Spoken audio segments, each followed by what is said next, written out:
Anyone got a pencil?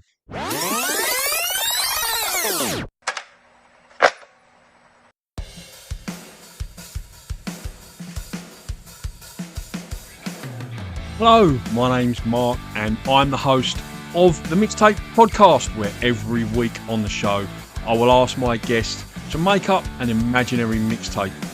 They'll give it a title and pick 6 tracks. Track 1, what's going to be your intro track, your attention grabber, your track 1 side one that's going to draw me in and make me want to listen to the rest of your tape. Track 2, pick a song that you sing loud and proud when you're on your own in the car or the shower. Track 3, pick your favourite cover version. Track 4, pick a song you wish you could have played to your 18-year-old self. Track 5, pick a song that you would put on your mixtape to let the listener know that you are romantically interested. And track 6, I'm going to ask them to pick something a little bit obscure, maybe a B-side or an album track. Don't forget to smash that follow or plus sign at the top of the page and you'll be notified every time there's a new episode. And you can follow me on Instagram at the Mixtape Perth. Hope you enjoy this week's chat.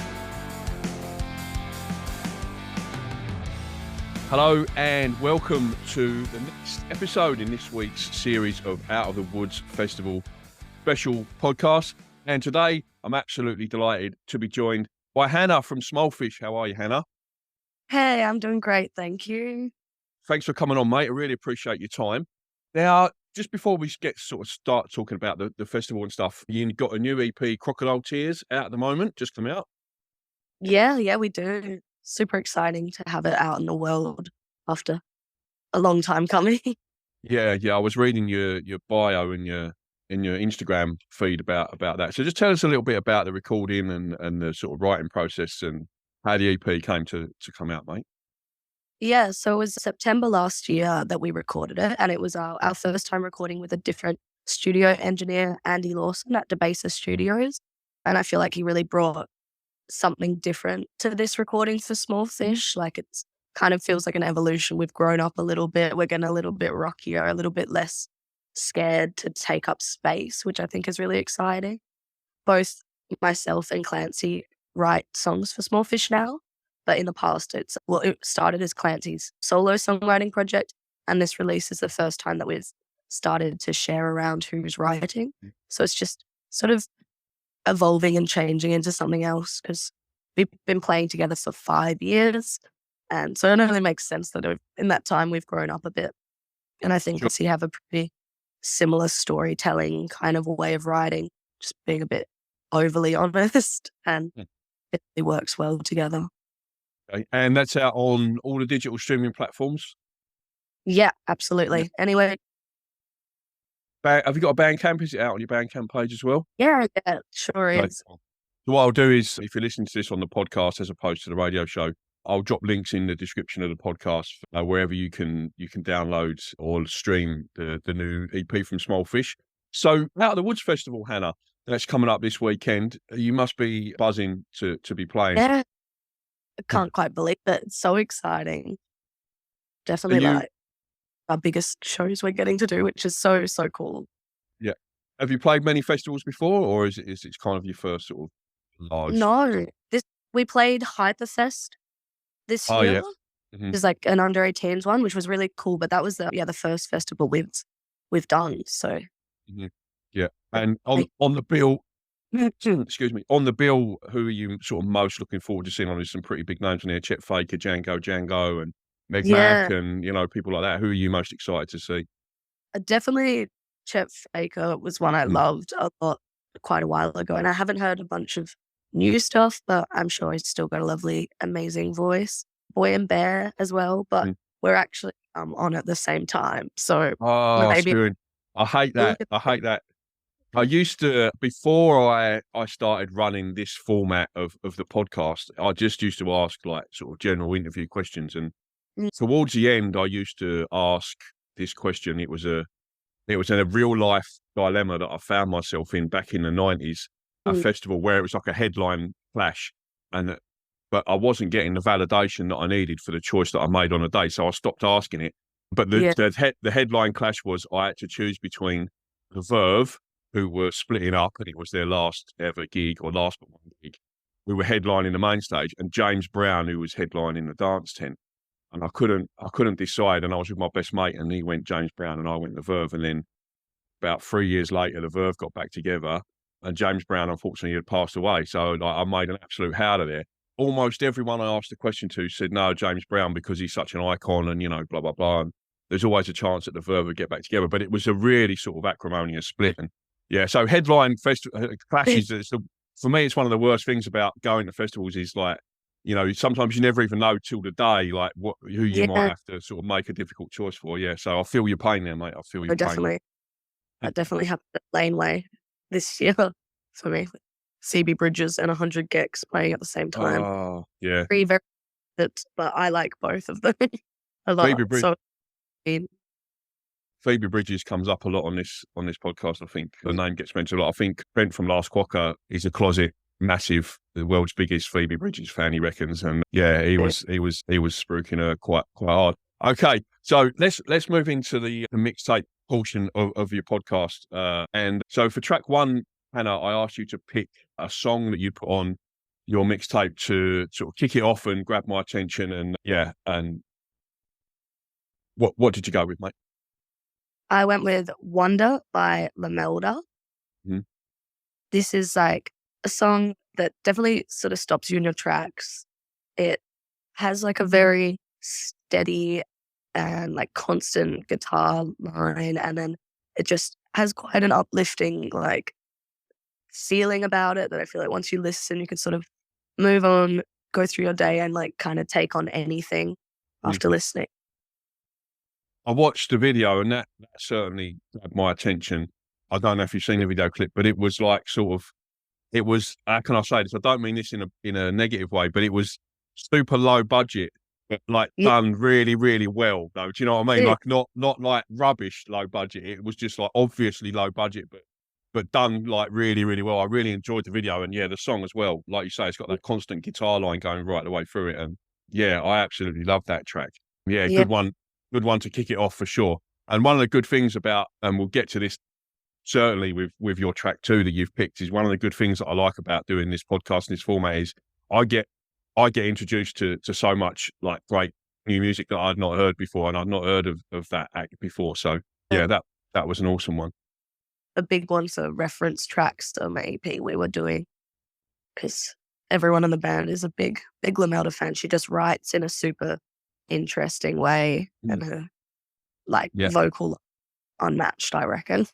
Yeah. Okay, now let's get to your track two then, because I've been buzzing off of this one since I heard it. So track two, Hannah, is a song that you sing loud and proud when you're on your own in the car or the shower. Tell us what you picked, mate. I picked 100% Endurance by Yard Act.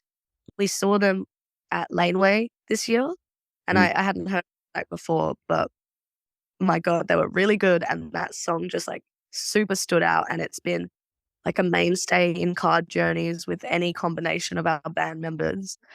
We all love it, and it's so like just it makes you feel like nothing's too serious. You can just have fun with it, and it's just nice to laugh. Actually, at a party like a couple weeks ago, me and Clancy did karaoke and sang this song, and it was nice.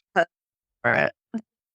Yeah, I think probably noticed, Hannah, I'm 50. I'm in my 50s now, and over the years I've gone through like phases of genres that I've been sort of like buzzing off of. And I remember in the early 2000s it was like new metal. It was like Linkin Park and bands like that came up, and I went through a massive like sort of metal phase, and then I went through a sort of folky singer-songwriter sort of phase, and over the last year or two I've been in a massive spoken word phase, and I'd not heard of Yard Act until I heard this track, and oh man, it ticked like so many of my boxes. Like it's absolutely superb. I really, really enjoyed it. Brilliant video. I don't know if you're familiar with David Fulish, who's the actor who plays like the sort of protagonist in the video. He's an amazing English actor. He's really sort of well known, famous actor, and yeah. So to see him in the video was brilliant, and brilliant concept for the video, and lyrically, like just like you say, nothing's too serious. You know, we're only here for a sort of limited amount of time. So, you know, have Just fun, enjoy it while you're here. death is coming for us all, but not today. It's so nice. Exactly right. Even That's though the lyric. it's like, well, not today. Today you're living it. You're really feeling it. Yeah. It's really good.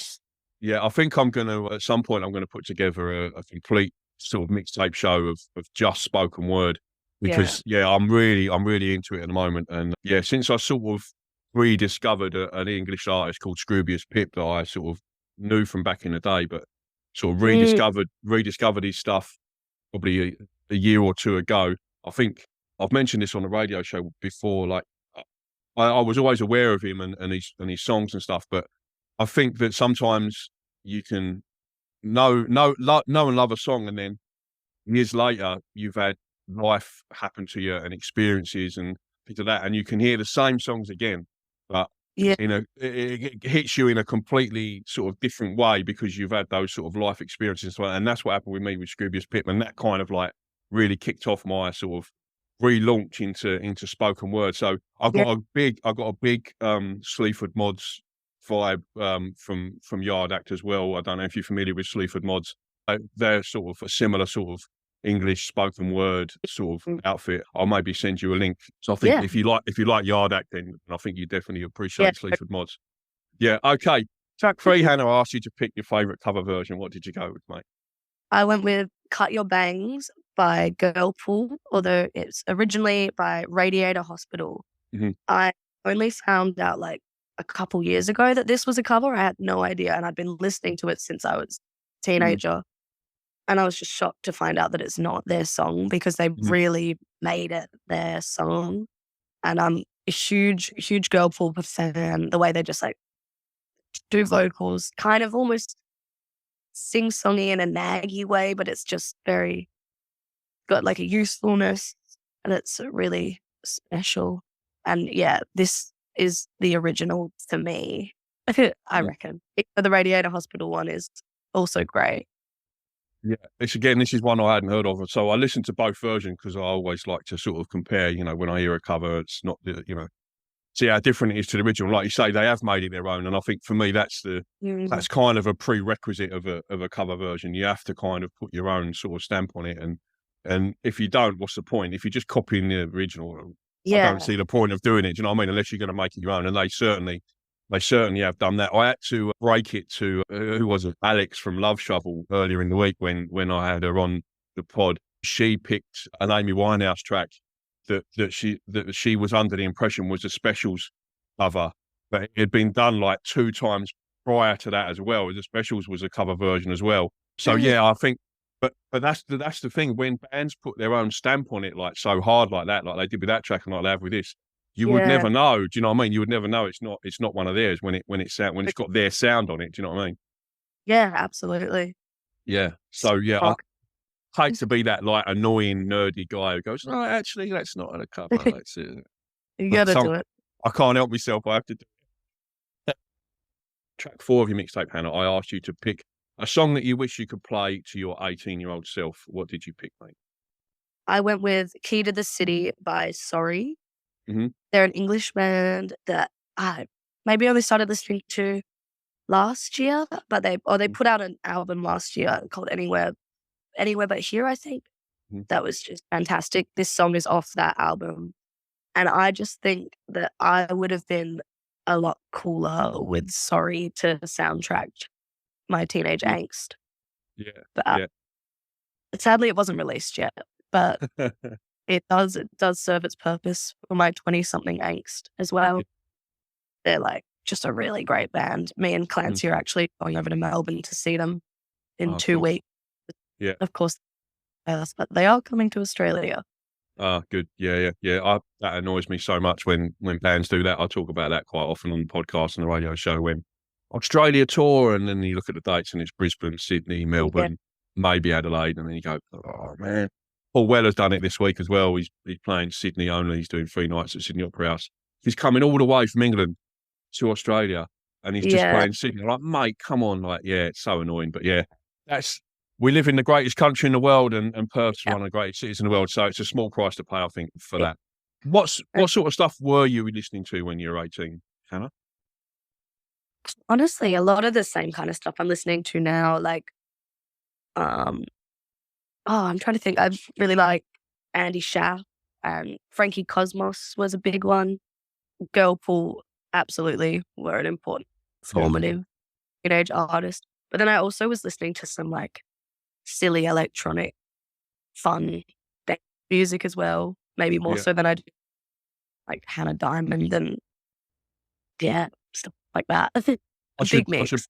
I should probably tell you as well, Hannah, that if you haven't already caught the episode, and there's no reason why you would because it only came out yesterday, but Angie Coleman, that episode came out this week, and she picked Conditionally by Smol Fish as her track that she wishes she could play to her So 18-year-old self. Yeah.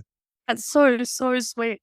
That actually made me feel very special. Thank you. And I did Yeah, no, start listening, but I finished the end of the episode, but it was sounding great and I didn't reach that part. But that's that's obviously towards the end, but she picked Conditionally, that was the sort of track that I've been playing most, I think, on the radio show over the last sort of few weeks. So yeah, I'll what I normally do if you're listening to this on the podcast, due to the songs that we're talking about being licensed content, I can't play them during the podcast. But if you drop into the description of the podcast, you'll find a link to a playlist where there'll be Hannah's selections and there'll be the Small Fish EP will be part of that playlist as well. So just if you want to drop out and listen to the tracks, then that's where you will find them.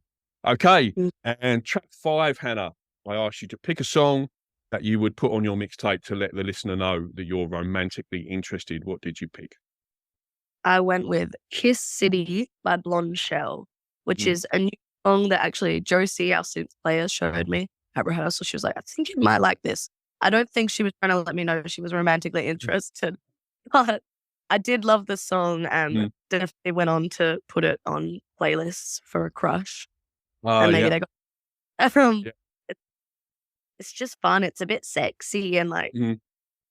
it's got a really good strong outro that it sort of builds to with this good drum Mhm. machine and sort of like almost not screams, but screams in a very palpable way.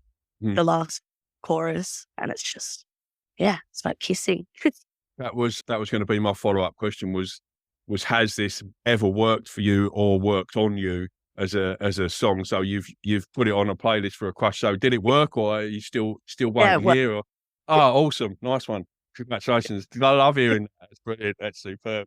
It's one of so the fun. first sort of categories when I was thinking about the mixtape sort of format. And like when I used to make up mixtapes like back in the day, and the categories of song that I would put on the mixtape, that was like the first one. So I was like, there's always one you put on there, to let them know. So yeah, that's brilliant, awesome. I'm so pleased to hear that. Okay, and finally, Hannah, track 6. Will I ask you to pick a song that's maybe a little bit obscure, a B-side, an album track, or something people may not have heard. So tell us what you picked, mate. So I picked Enter Space Capsule, but the Radio Disco remix has to be that one by Girly. Mm. And this is what I always say when people say, what's your favorite song of all time?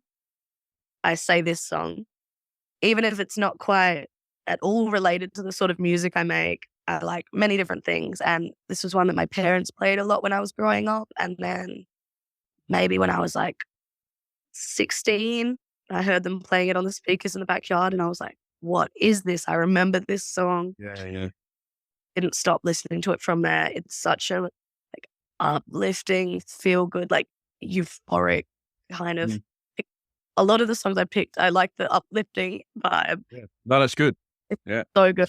Like I always said, it was the kind of song that, like, if you're riding your bike and then you get to the top of the hill and you get to go down the hill, just that like that moment of going down the hill, like I don't got to pedal. There's a good Yeah. breeze. That song's always Yeah. playing. Yeah. Yeah, no, like I was saying just before we started recording, I hadn't heard this one either, and I put it on, and yeah, it was like you say, a really feel good track, and yeah, I got like a sort of a bit of a Daft Punk sort of vibe off it as well. Is it? I hadn't listened to the original, not the remix. So is it a lot? Is the remix a lot different to the original track, or? Yeah, it's like almost like ambient. It doesn't have it all the same. Yeah, I reckon I've only listened to the original a couple of times, but I was like, this did not compare to the remix, which is kind of feels a bit backwards, but no, Yeah. this is the true version to me. Yeah. Okay, cool. Hannah, thanks so much for coming on the mixtape. I really, really appreciate your time, mate. Good luck with Out of the Woods this week. I'm sure you'll absolutely smash it and have an absolute ball. Thanks for coming on the show. And yeah, good luck, mate. Thank you so much for having me. This is great fun. No problem. Thanks very much. That was the Mixtape podcast. Thank you so much for listening. Don't forget to jump up to the top of the page and smash that follow button, and you'll be notified every time there's a new episode. Or follow me on Instagram at the Mixtape Perf. Till the next time.